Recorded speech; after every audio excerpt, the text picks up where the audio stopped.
अस्सलाम वालेकुम दोस्तों, आप देखें हमारे YouTube channel Safi cricket info. बात करते हैं कल वाले मैच पे। कल जिस तरह पाकिस्तानी टीम को इबरतनाक शिकस्त हुई है और पिछली शिकस्तों से ये बचता चला आ रहा था। अगर देखा जाए तो जो अफगानिस्तान की टीम है वो डिज़र्व करती थी ये वाला मैच। कल वाला जो मैच था ये डिज़र्व करती थी और वो जिस तरह जीती हैं और बाबर अलैमन को जिस तरह फेंटा लगाया है और बाबर आजम को जिस तरह एक्सपोज किया है तो उनका हक बनता था, वो डिज़र्व करते थे। और आज बाबर आजम पे बात करेंगे और अपने ये जो प्लेयर गए हुए हैं, जो खेलने गए हुए हैं और जो यारी दोस्ती पे खेलने गए हुए हैं, उन पे भी बात करेंगे। जो भी भाई हमारे चैनल पर नए हैं प्लीज़ हमारे चैनल को सब्सक्राइब कर दें और साथ ही बेल आइकन को दबा दें। तो मुगिया तेरा शो बाबर गो, बाबर गो।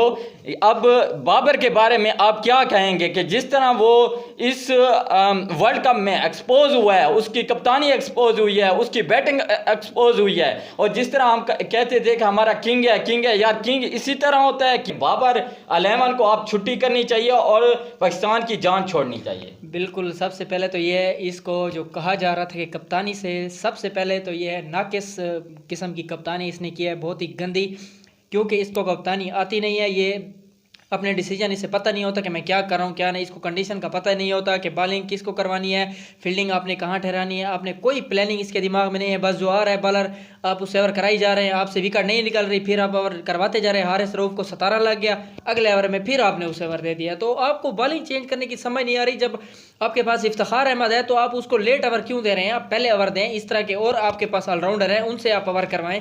तो थोड़ा बॉलिंग कोई बंदा चेंज करता है, नहीं एक ही बॉलर से ओवर करा के उनकी धुलाई करवा के फिर आपको समझ नहीं आती बाद में क्या होता है। तो आपके साथ ऐसा होना चाहिए था, क्योंकि आप तो यारी दोस्तियाँ निभा लें, पहले आपने दोस्तों को खिलाएं, बड़े प्लेयर्स को आप बाहर बिठा दें। आमिर को आप नहीं खिलाते, शर्जील को आप नहीं आने देते, इमाद को आप नहीं आने देते। तो आपके पीछे तो ऐसे लाइन लगी हुई है जैसे आप कह रहे हैं कि आपके पास दुनिया के बहुत बड़े बैट्समैन मौजूद हैं, आप उनको आने नहीं दे रहे कि हमारे पास नया टैलेंट है, हमारे पास ये टैलेंट है। उनको आप टीम में आने नहीं दे रहे, जो परफॉर्म कर रहे हैं हर जगह पे परफॉर्म कर रहे हैं, उनका हक बनता था। लेकिन आपने अपनी अना की खातिर सैम अयूब पे इसने क्या बात की थी? सैम अयूब पे इसने क्या बात की थी कि अभी वो प्रोजेक्ट नहीं है, अभी वो T20 की भी प्रोजेक्ट नहीं है और T20 की प्रोजेक्ट नहीं है। वो LPL में क्या कर रहे हैं? LPL में जिस तरह उसने कारकर्दगी दिखाई है वो तो ODI की प्रोजेक्ट है। जिस तरह उसने उस दिन 200 रन बनाया तो आप उसको टीम में लेके आए ना, क्यों नहीं लेके आते? इमाद वसीम को टीम में लेके आए ना। नई बॉल का वो कितना जबरदस्त बॉलर है और ऑलराउंडर कितना जबरदस्त है। अगर कोई जबरदस्त ऑलराउंडर है शकीबुल हसन के बाद,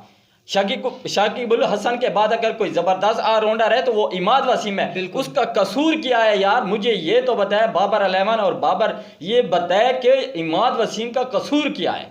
कसूर ये है कि उसकी ज्यादातर लगती है तो वो आमिर के साथ लगती है, यही कसूर है। और वो सही बातें करते हैं। अभी शो में बैठा हुआ था तो वो सही बातें कर रहा था, आमिर जो था वो सही बातें कर रहा था। और वो सरफराज की कप्तानी के पीछे वो उसकी तारीफ क्यों करते हैं? क्योंकि वो एक अक्लमंद वो कप्तान था। ठीक है, ये ब्रेनलेस कप्तान है, इसका दिमाग ही काम नहीं करता कि मैंने टीम को कैसे चलाना है। अभी वहां पे आप मुझे ये बताएं, जब हसन अली को विकेट मिली है वहां पे ब्रेक हो रही थी बात, कमेंटेटर बाहर बैठे हुए कमेंटेटर कह रहे थे कि ब्रेक हो रही है, यहाँ पे इसको रऊफ को देना चाहिए अवर या शहीन को लेके आना चाहिए। कहाँ की अक्लमंदी है कि आप शादाब को लेके आ रहे हैं जहां पे उनको उसकी विकेट, जब विकेट यार गिरती है, जो भी टीम हो ना विकेट गिरती है और जब वो नया बैट्समैन होता है वो स्ट्रगल करता है, पहले वो रोक के खेलता है। तो वो रोक के खेलते, जब आप शहीन को लगाते या रऊफ को लगाते वहां पे अगर विकेट ना मिलती तो वहां पे बालें तो डाट होती ना यार। आपने शादाब को दिया और शादाब को 10 रन लगी है, फिर उसके बाद आपने उसामा को लगा दिया। कहाँ की अक्लमंदी है कि 35 ओवर के बाद आप स्पिनर को लगा रहे हैं? सबसे पहले जो बात है वो बार बार यही बात आ रही है, बार बार यही बात आ रही है कि बाबर आजम जो है वो कप्तान नहीं है और इसकी बैटिंग भी जो है वो भी एक्सपोज हो चुकी है। कप्तानी की वजह से इसकी बैटिंग जो है वो भी बर्बाद हो चुकी है।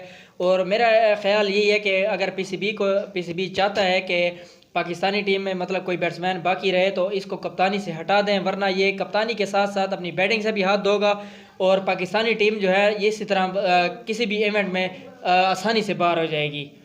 और अगर इन पे बात की जाए, नसीम पे बात की जाए, लोग कहते हैं फिर इन पे बड़ा हाथ रखते हैं और इनको बड़े अच्छे लगते हैं और इन पे फिर मीम भी बनाई होती हैं, इन पे वो हाथ रखे होते हैं कि नहीं हमारे बॉलर तो इस तरह है इस तरह है। नसीम ने अपना कैरियर क्यों खराब किया? अभी से वो अपना कैरियर खराब कर रहे हैं नसीम शाह बेगैरत। अब अगर आपको पता था कि इतना बड़ा इवेंट आ रहा है, आपको क्या जरूरत थी श्रीलंकन प्रीमियर लीग खेलने की? आपको बिग बैश में जाने की क्या ज़रूरत थी? बांग्लादेश प्रीमियर लीग खेलने की क्या ज़रूरत थी? आप अपना करियर खुद ख़राब करते हैं। आपको शोहरत भी मिलती है, आपको पैसा भी मिलता है, आपके इतने ज़्यादा फ़ैन भी होते हैं, इसके बावजूद आप लीगें खेलते हैं। ठीक है, जब पाकिस्तानी टीम को और पाकिस्तान को आपकी ज़रूरत होती है उस टाइम आप टीम में अवेलेबल नहीं होते।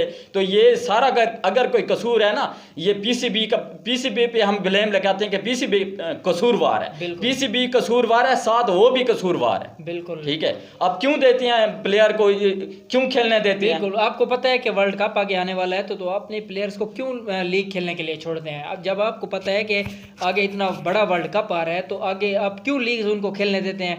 तो यार बहुत ज़्यादा कल उसामा बहुत ज़्यादा दिल जो है वो खून के आंसू जिस तरह रोता है ना, खून के आंसू रोया है कि यार ये क्या टीम है हमारी जो अफगानिस्तान से हार गई है। 282 लगा के फिर भी हार गई है और 282 लगा के ऐसे खुश हो रहे थे कि हमने जैसे 400 लगा दिया। ठीक है, सही बात है। तो फिर क्या कहें यार, शो फिर लंबा हो जाता है। तो अगर आपको हमारी ये वीडियो अच्छी लगे प्लीज़ हमारे चैनल को सब्सक्राइब कर देना और साथ बेल आइकन को। तब तक के लिए अल्लाह हाफिज़।